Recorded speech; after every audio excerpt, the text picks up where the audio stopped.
look at all these lovely pictures. Aren't they sweet? No? I'll tell you what. This afternoon, would you like to go to, Paris? No? Well, how about, the Tyrolean Alps?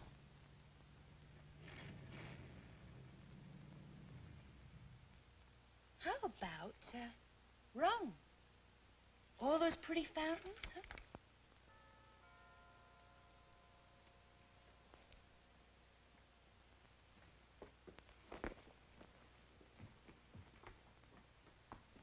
Oh, do you want to answer the door? Hello, Norman. Won't you come in? Hello, Miss Schuster. I'd like to speak with Miss Chernick, please. Of course. I'll get it for you. Oh, Mrs. Chernick, it's for you. Sorry I didn't hear the doorbell. That's quite all right. Nice to see you again, Norman. Excuse me. Miss Chernick, my name's Norman Harrington. Yes, I recognize. Everybody knows the Harringtons. You come in here, please. Ma'am, I was looking for Joe. I thought you might know where he is. My Joe? What do you want with my Joe? I just want to talk to him, that's all. Joe left town. He needed work. There was no job here, so he left. When? When did he leave? Yesterday. Afternoon, night, when? Why are you asking me these questions? Where'd he go? White River? No. Far away, New York, I think. I'm sorry about you. Norman, is my Joe in trouble?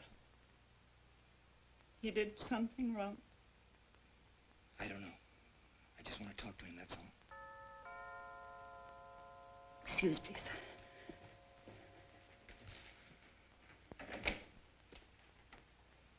Hello, Mrs. Janet. May I come in? Norman, what are you doing here? I was just about ready to leave. Thank you, Miss Chernick. Goodbye. Pretty lady. What is it? Mrs. Schuster? Hello, Kim. Well, What was that all about? I think I know. She's been staring at the door all day. Kim, please try to understand. Amy is not coming. I'm sorry. She, saw that helicopter land in the square, and she's been expecting a friend of hers. Oh, well then I'm doubly glad I brought her a present. I just have it here. No, Allison, please, I'd rather that you didn't give it to her.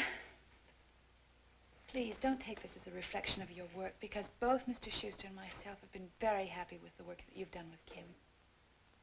But for the time being, at least, we think that there should be a break in the routine.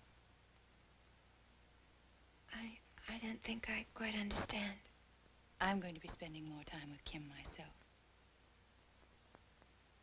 I see. We're very grateful for everything that you've done.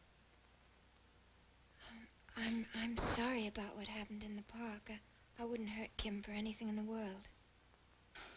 Allison, this has nothing to do with that, honestly. That incident at the playground may have been healthy for her. I'm not sure. I am sure that in 9 out of 10 instances, you have been right about Kim. So, thank you very much for everything that you've done. Does Kim know that I won't be seeing her anymore?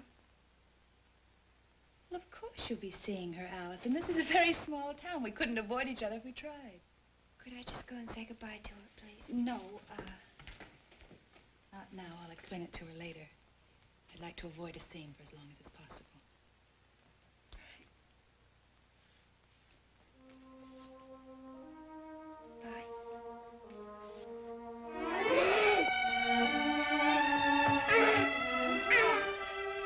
No, Kim, no. You be a good girl. come back and see you often, I promise. You stop it, please.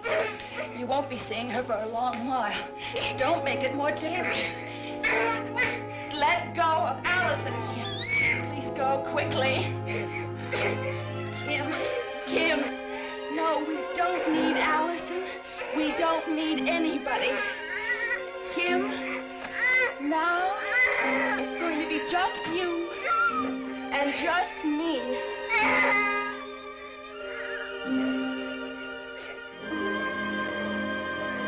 We don't need anybody. No.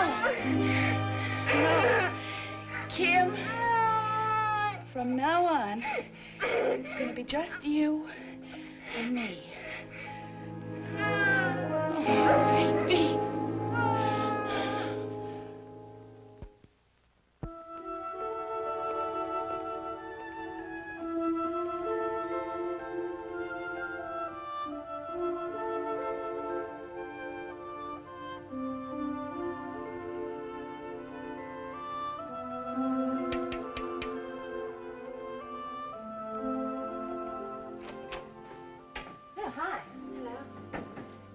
Helicopter? Yes, I heard about it. Aren't we getting popular? Can I interest you in some bestsellers that aren't so popular? Isn't it a little early even for an inveterate browser like you? Mrs. Schuster let me off early, so I thought I'd return the favor and let you off. That's very considerate of you. But I just began this display. Oh, I'll do it for you. Why don't you take advantage of this free time? You know, since you've been working with Kim, there's been so little of it. I won't have that problem anymore. Mrs. Schuster has let me go permanently. Why? I don't know. Didn't she give you any reason? Some explanation? She just said that she wanted to spend more time with Kim herself. That she wanted to break the routine. But I thought you were doing so well. I thought so, too.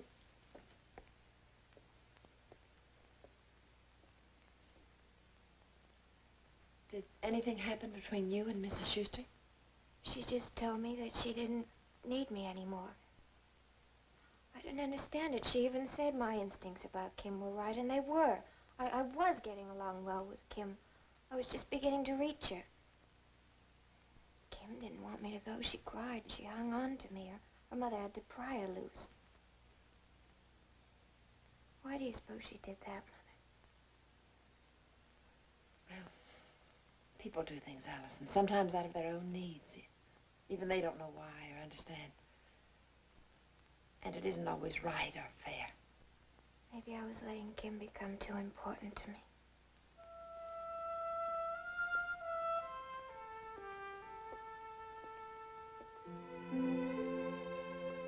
You were good for each other.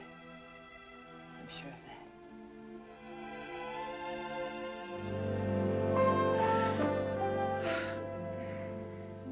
Good morning to you. Good morning, Mr. Court. Afraid it's a bit early. Must be one of those mornings. Poor Judge Bronson had the same treatment from yours truly. Mr. Schuster's still in White River. Well, I didn't really want to see him. Oh? No, I was on the way back to the office, and I thought I'd chance to stop. I'd forgotten how everything in Peyton Place is on the way to everything else. One of the virtues of small-town living, Mr. Court. Well, it's not as small as we'd like to think, I'm afraid. At least not when the square turns into a heliport. You don't happen to know what avenging angel dropped from the sky, do you? No, I don't, Mr. Court. Now that our paths have crossed socially, it feels a little strange being called Mr. Cord. Did you and Betty have a nice time last night? Well, speaking only for myself, an excellent evening. I'm sure the town must have been very crowded, what with graduation and all. Well, we managed to keep from being trampled. That's quite a trick in a town this size. Even if it does have a heliport. Yes, it is.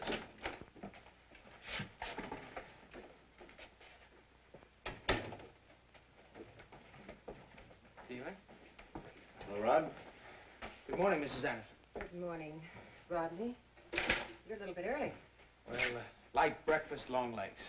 I'm afraid that Mr. Schuster isn't in yet. Would you mind waiting? Not at all.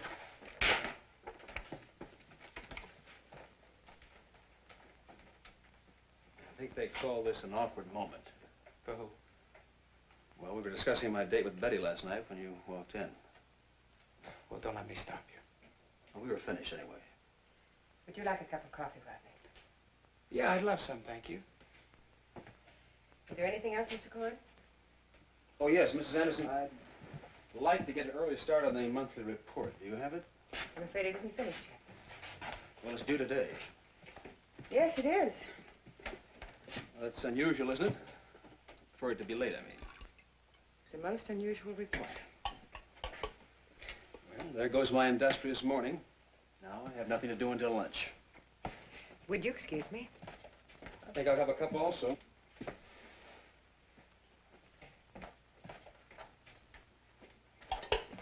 I'll just be a moment.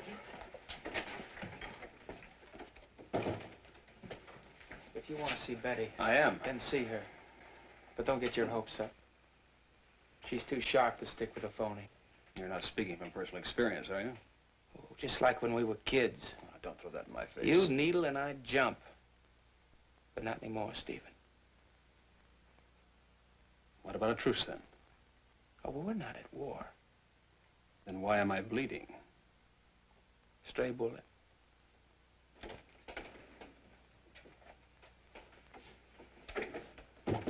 Perhaps you'd be more comfortable in Mr. Schuster's office, Rodney. Thank you.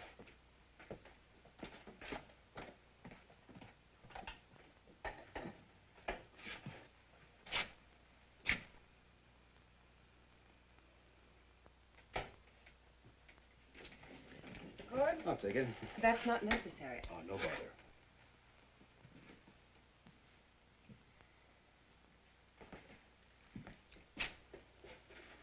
Coffee boy. Thanks. Change much? What? The office. You know, I hadn't noticed. You're a better man than I am. If this had been my father's old office, I'd have gone over every inch of it with a microscope. What brings you here? I think I'm going to take a job at the mill. For the summer, anyway. You're the very model of a young executive. Well, I won't be working in the office. Couldn't Schuster scare up anything else for you? I figured I'd start at the bottom. You credit, Rod. Just hope your back can stand the strain. The closer to the bottom you are, the heavier the load. Sounds like good incentive to get out from under. You're the best. Well, my father started as a mill hand. His father. I know the family history. Well, so do I. Yours included.